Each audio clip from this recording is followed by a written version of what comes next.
What's going on, guys? Welcome back to another weekly, monthly, I don't know, every month we're doing one of these lives, and they seem to be getting better and better, and the guests that we seem to be having are even more and more knowledgeable. If you're new around here, my name is Bart Aniston. I run a marketing agency called Creative Partner, and today I'm with the wonderful Victoria Marskanovska. How did I do on the pronunciation? 8 out of 10. 8 out of 10. I'll take it. Victoria was on our podcast. I feel like a year ago, but it was only a few months ago, and I think I butchered it like 100% listening to it back. I think I deserve like a 0 out of 10 or maybe a 1 out of 10. So I'll take an 8. I'll take an 8. Today we're talking about email marketing. So we're talking about e-commerce and marketing strategy. And if you're new around here, please follow, like, and subscribe. Hit the notification bell so you get notified every time that we launch a new video or have a new live. And make sure to check out the website so you can sign up for all the updates and the blog content as well. As you know, the time here goes by fast. We only have 30 minutes, and I want to make sure that we make full use of it, having Victoria here with us. Victoria, please, first things first, explain a little bit about what you do and some of your expertise and why it kind of matters today. Yeah. So I do a lot of e-commerce optimization, design, development. We basically help our clients make money online, help them facilitate sales, and improve customer loyalty. So you have long-term customers. That's great. And a lot of people who are in the e-com space, especially, we're living in a post-pandemic era, it kind of feels like everybody has started a business or a side business. And sometimes it hits and sometimes it doesn't hit. And you might be lucky enough to be in a position where your side hustle or your business or venture that you've had, maybe it was an e-commerce and a brand, a consumer good product or, a lifestyle or anything like that, blows up. And then what happens? How do you continue the growth? How do you make this from, okay, this could, just be nice extra money to I want to replace my income to plus, plus, plus. And we want to end up in the millions in the 7 and 8 figure system. So you've done it all. I know that, working from small to growing to large companies as well. And the biggest thing people need to understand about marketing for e-commerce, especially if you're using the Shopify platform, is how the platform is natively meant to work. I know you deal with a lot of customers and clients on that side as well. How often do you see the number one problem being they don't understand how Shopify is meant to operate?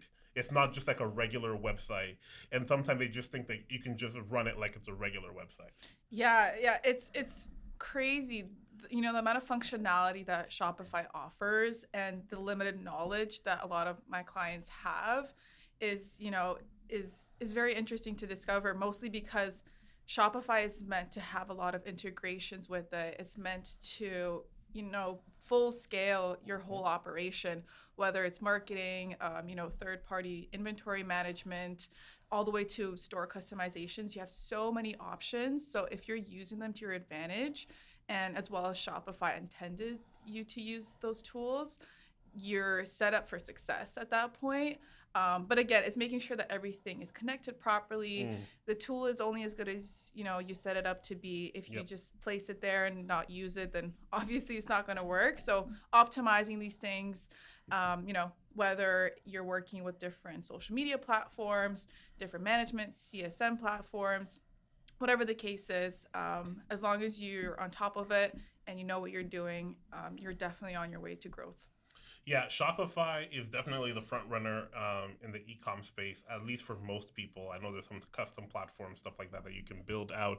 But this is not a sponsored video by Shopify. Shopify, pay me if you want me to talk about you. I would love to do that. I'm sure Victoria would too. Let's cut a check. But while we're on the subject, before we dive into the marketing strategies, which is going to happen in a minute, I don't want to forget some of the other players in here. Who would you say is Shopify's biggest competitor? Like, if it's not Shopify, who do you find most people are using? I'm hearing Wix, which is, I'm like, just no. I think Wix is making a concerted effort. They're trying to do a lot of things in terms of integrated email marketing, integrated e-commerce, integrated web platform, hosting platform, agency platform. Same thing with Squarespace. Mm-hmm. They also have a marketplace as well as a e-commerce version of it. So there are multiple different ways to have e-commerce available on your website, but by far the most robust in terms of features and benefits for you, the client, is going to be Shopify at this point. At least until you get to a point where you might want to go to a fully custom headless system and build it out to your heart's content. But for most people in most places, Shopify is going to be the best. Okay, enough on Shopify. Let's talk about best practices for e-commerce, website for marketing. I think it all comes down. There's a few things, Vic, we're going to talk about that are going to be most important. But overall, I think you want to be findable. The goal is always growth. If it's not growth, then I don't know what you're doing in marketing. The whole purpose of marketing is to grow your business, or whether it's through awareness or whether it's through sales. But for this context, we're talking specifically sale growth. That's it. And for that, the number one thing I would suggest is always going to be SEO, making sure that you are findable and making sure that I guess the number one thing might even be your product page optimization. Yeah. Yeah, that's making sure that all the right information is available at the right time and at the right place. Yeah, I guess that's like the asterisk. If you don't have a good product, if you don't have a good product page, if it's not optimized properly, then everything else you do is most likely going to be in vain, or it's going to be a throttled response or result. Just because you can put lipstick on a pig doesn't mean that it's going to be, prom king or prom queen. Yeah. So number one, always consider that. We'll talk a little bit more about that as we get to it. But SEO. SEO, the goal is to get your product page among the top 10 results on Google. And that's kind of what everyone wants. It's very hard to do. Now, there are some ways that you can invest in SEO, performing keyword research. We have multiple videos on our YouTube channels talking about how to do that.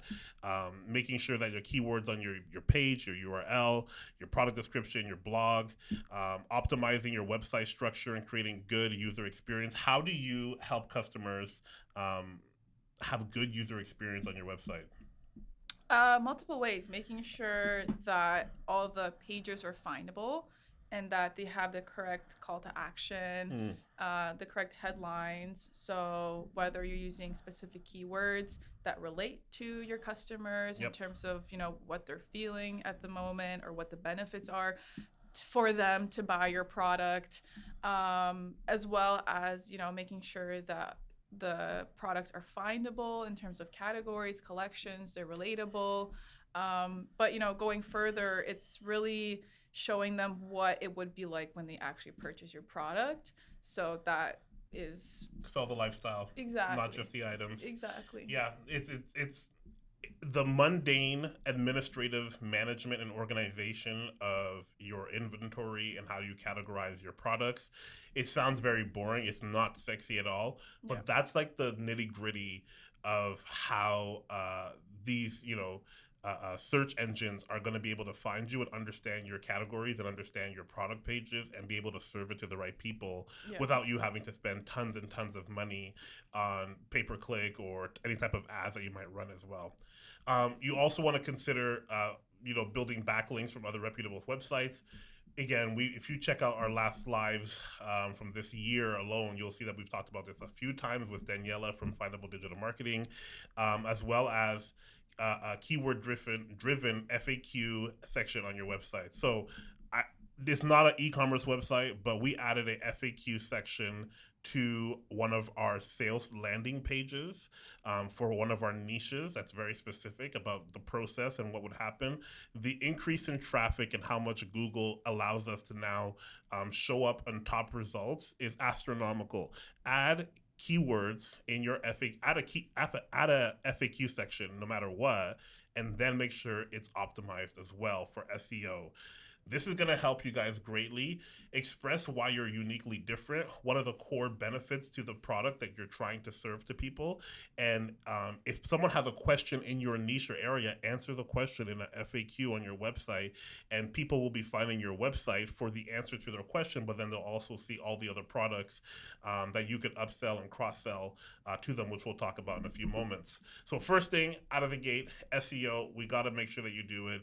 Make sure that you have your optimized product page, but also make sure you have your SEO locked in. And one thing I want to add, the rule of thumb for when we do SEO for e-commerce websites specifically is you want to have one H1 tag on the product page or on any page, one H2 tag, and the rest are H3 tags. So that's a little tip. You heard it here first. The second thing we want to talk about is running influencer marketing campaigns, or UGC, or affiliate marketing. 80% of marketers find influencer marketing very effective. As you probably know, if you've been on TikTok or Instagram, even now on LinkedIn, you are seeing user-generated content or affiliated content where people are pushing stuff that they have experience using. And of course, you can do that yourself and offer a discount code for them for doing it for you, or cash, or the product for free, whatever it might be. But you are tapping into a completely different audience whenever you do that. So you might have your core audience, your core demographic of people that are helping you, that are purchasing from you, that are, ambassadors for you, that, they tell their friends about it. But that's only one subset. And you might have a completely different subset by using a specific influencer. Sometimes when we use the word influencer, we're thinking only of the biggest names. You're not going to get Charlie D'Amelio. She's not going to, sell your cakes or your men's boots, whatever it is. Via TikTok dance. Via TikTok dance.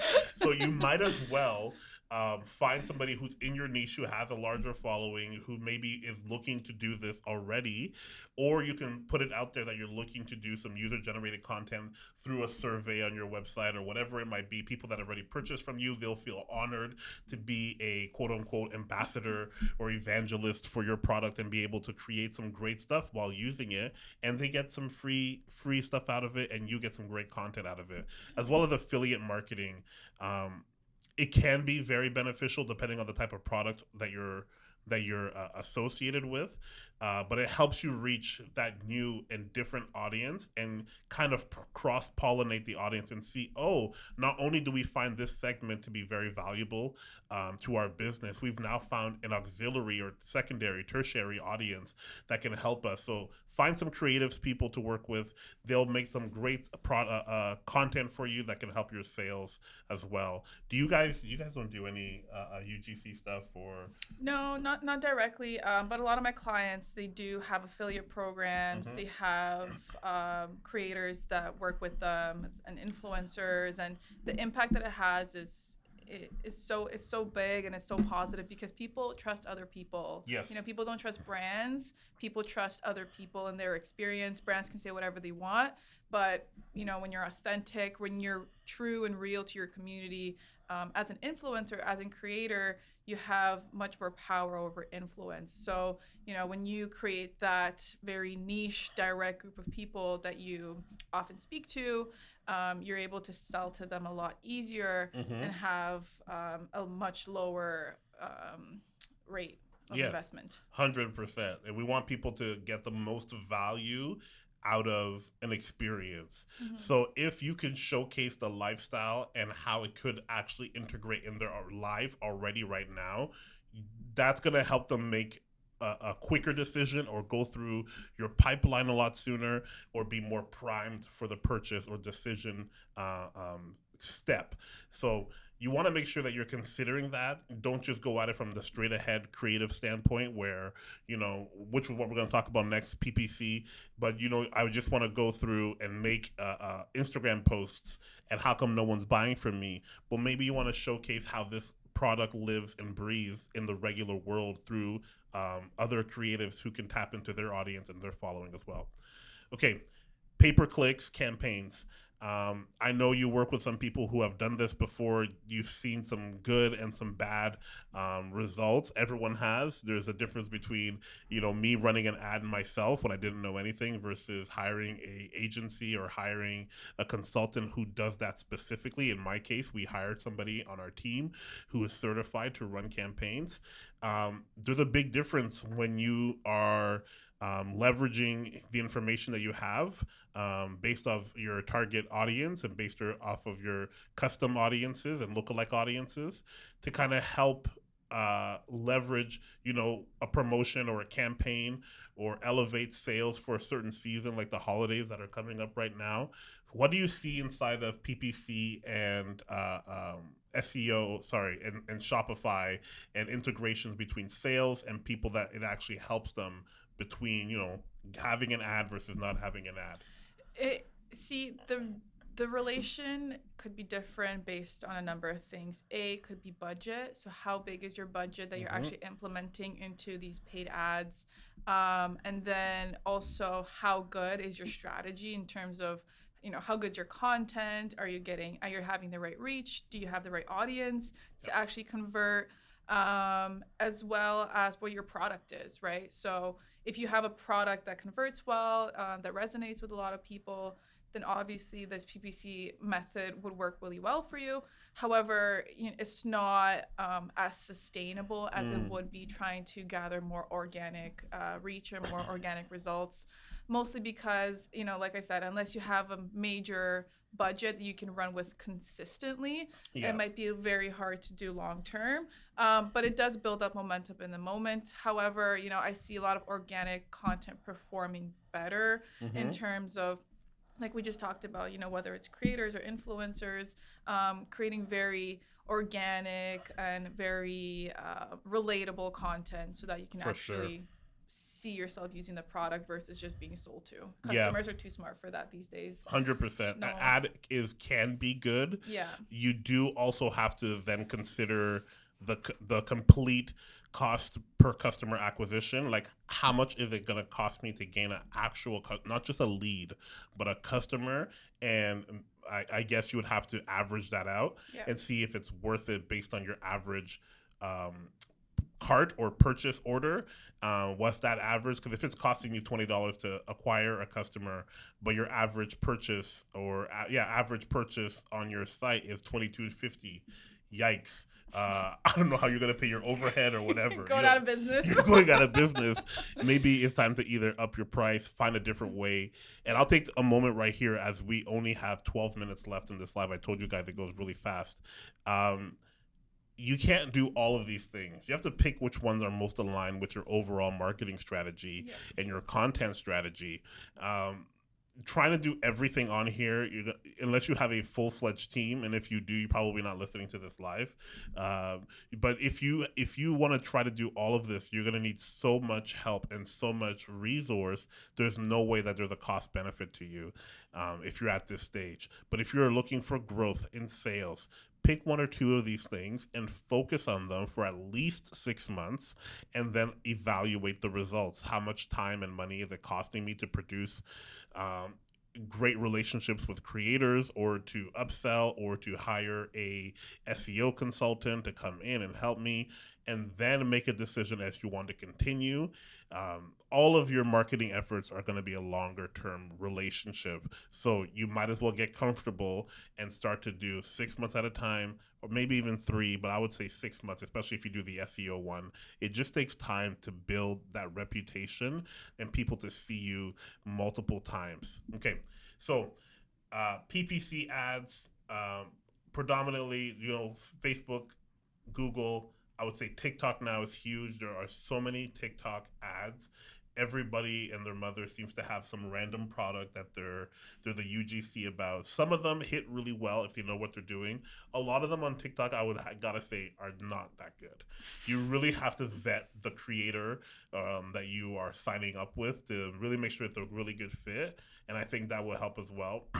But having those ads run, even like video ads on YouTube, they could really help. But I don't know if it's a long term goal, especially depending on the price, the average price of the dollar cost average of your product there. Yeah, I feel like even the way that they create the content now, like no one wants to see hashtag ad under their video. No one wants to know that they're being sold to. Yeah. Like that one creator, Emily. So I don't remember her last name. The one that does all of the recipes. Oh yes, I know what you're talking about. Yeah, So the she did the fish one. yes, Yeah. exactly. Yeah. So she has very subtle ads. Like you wouldn't know that she's sponsored by a lot of these brands or a lot of these companies. Yeah. But it's so intricate that you're gonna go out and buy that type of sauce or you're gonna buy this pan. It's very subtle, but you're still being sold to even though you don't know. So Yeah, there's a lot to say in terms of because it's new and people are like, oh, I want to jump in while it's hot. Again, Shopify is not sponsoring this, but they do have a program right now for creators to basically their own platform for UGC. yeah. But this is because it's hot, everyone floods, and so the immediate quality of this marketing tactic goes way down, and then people will pull off and we'll try to find the best ones, and the quality will start to slowly rise again. We're in that first portion where the quality of a lot of these ads are very bad because everyone sees dollar signs and everyone's just trying to do it willy-nilly. Let me just jump in and go as much as I can because it's easy money. Okay, we're almost done here, guys. Let's talk about upselling and cross-selling your products. What's the difference? So upselling, you're basically looking to add additional products to your cart. Whether you're selling, let's say, sunglasses, you want to add some sort of complementary product. I don't know, like a case or like a spray. Yep. And then cross-selling is complementary products, right? So whether you want to cross-sell something that would go as a benefit to your current product. You can add this onto your product page. You can add this into your cart page.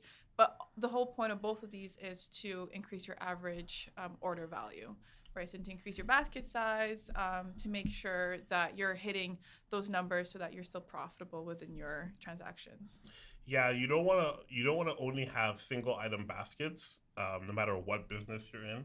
You want to have multiple items that you can offer people, and almost like if you start going through your whole marketing strategy and you start solving the problem of what are we solving for this customer, you have to come at it at a multi-pronged approach, and through that you'll see, oh, there's actually multiple products that are required to service this problem.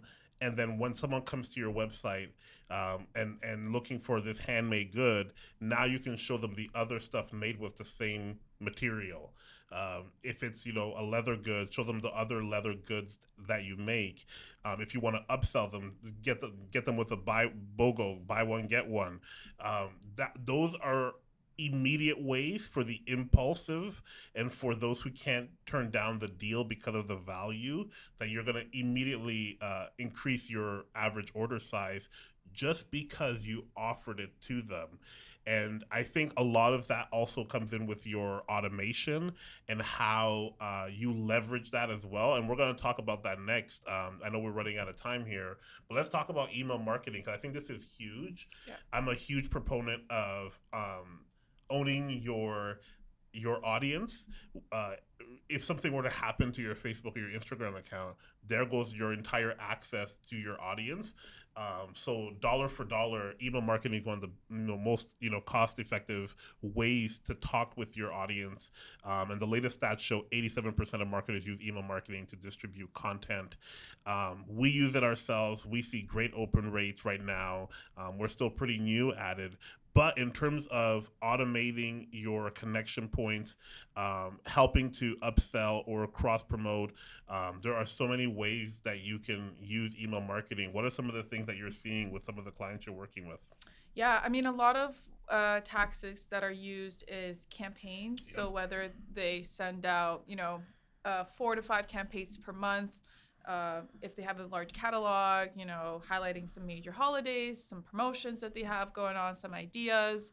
Another thing is using flows and triggers. So if you have a flow for abandoned cart, You can always retarget those people. If you have a flow for abandoned browsing, you can retarget those customers.